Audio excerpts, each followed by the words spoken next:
আমি তো কাভার করতে আসছি যে ঘরের শত্রু বিভীষণ। হ্যাঁ গুড, এটাই সেই নাটকের নাম হচ্ছে ঘরের শত্রু বিভীষণ। এটা রচনা করেছেন শফিকুর রহমান শান্তনু এবং সাজিন আহমেদ বাবু, পরিচালনায় আছেন সাজিন আহমেদ বাবু। এটা একটা দারুণ সিরিজ।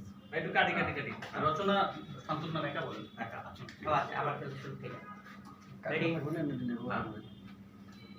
এই নাটকটি রচনা করেছেন শফিকুর রহমান শান্তনু এবং পরিচালনা করছেন সাজিন আহমেদ বাবু। গল্পটা আমাকে আকৃষ্ট করেছে।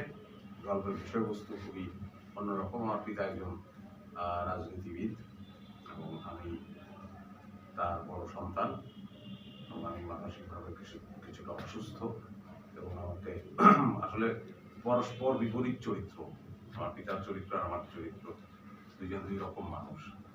তো সেই ক্ষেত্রে আমি আমার পিতার প্রতিহিংসার কিছুটা শিকারও।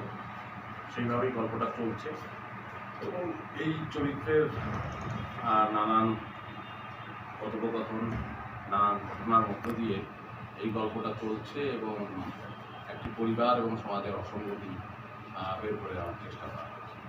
ভাই নাটকটি কি ফানি টাইপের নাকি হিস্টোরি ভিত্তিক? হিস্টোরি তো এটা ইতিহাস ভিত্তিক নাটক না, ইতিহাস ভিত্তিক না। এটা আসলে নাটক বিষয়ে একটু সংশ্লিষ্ট বিষয়ে একটু জানাশোনা থাকলে ভালো হয়। এইটা হচ্ছে, এই নাটকটা আসলে এর মধ্যে স্যাটায়ার আছে, আরো স্যাটায়ারের মধ্য দিয়েই আসলে সোসাইটির কথাগুলো বলার চেষ্টা করা হচ্ছে। আমরা যেমনটা জানি যে মোশাররফ করিম মানেই বিনোদন, মোশাররফ করিম মানেই ফানি টাইপের কিছু থাকবে, বিনোদন নিয়ে দর্শক খুব কেন মজা জানেন? কারণ আপনি আমার অনেক কাজ দেখেন না, সেই জন্যই জানেন। তা মানুষ হচ্ছে কি যে আমি আসলে যেটা বলতে চাই যে মানুষ কি পছন্দ করে, মানুষ আনন্দ পছন্দ করে। আর আমার কাছে কমেডিকে মনে হয় হিলিং, এক ধরনের একটা চিকিৎসা মনে হয়। কারণ আমার নিজের ক্ষেত্রেই ঘটেছে যে আমার ভীষণ আমি অসুস্থ বোধ করছিলাম, মন খারাপ ছিল। সেই সময় আমি মিস্টার বিন দেখি, আমি অনুভব করলাম যে আমার এখন ভালো লাগছে। আমাদের বাংলাদেশের একজন বিখ্যাত কবি আমাকে একবার ফোন দিয়েছিলেন, সিকান্দার বক্স, বললো যে আমি অসুস্থ, আমার হার্টের প্রবলেম হয়েছিল, বলে যে আমি দেখলাম, দেখার পরে আমার এখন ভালো লাগছে। সো আমি কমেডিকে হেলিং হিসাব, তা আমি আসলে অভিনয়ের কিছু সব কিছুই করতে পছন্দ করি, এই আর কি। যাই হোক, আমাদের এই নাটকটা ঘরের শত্রু বিভীষণ নাটক চলছে এনটিভিতে এবং বেশ ভালোভাবেই চলছে, দর্শক ছাড়াও আমরা পাচ্ছি।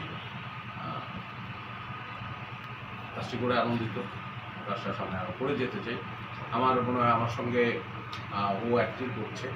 ভাইয়ের কাছে আর একটা প্রশ্ন, সেটা হচ্ছে এই নাটকে আমরা একটা সিন দেখলাম যে সুন্দর একটা গান গাচ্ছেন, এক লাইন একটু বলা যাবে? না, হ্যাঁ, নাটকে দিয়ে এটা। ডিরেক্টর করতে নিষেধ করবে।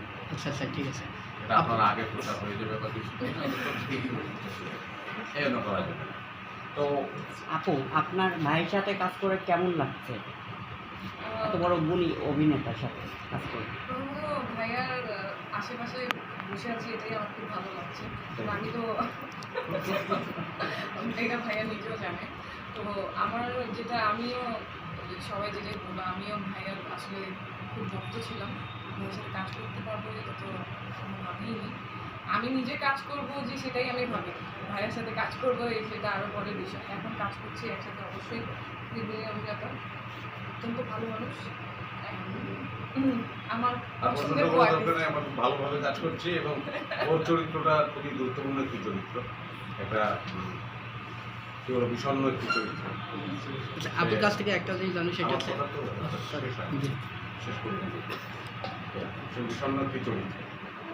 তো সেই চরিত্রটি সে খুব ঠিকঠাকভাবে করেছে এবং করে যাচ্ছে।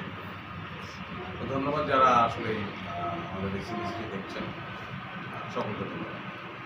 আপু ভাইয়ের সঙ্গে কাজ করতে গিয়ে কোনো ভয়ভীতি কাজ করে? একটা জিনিস অনেক আচ্ছা।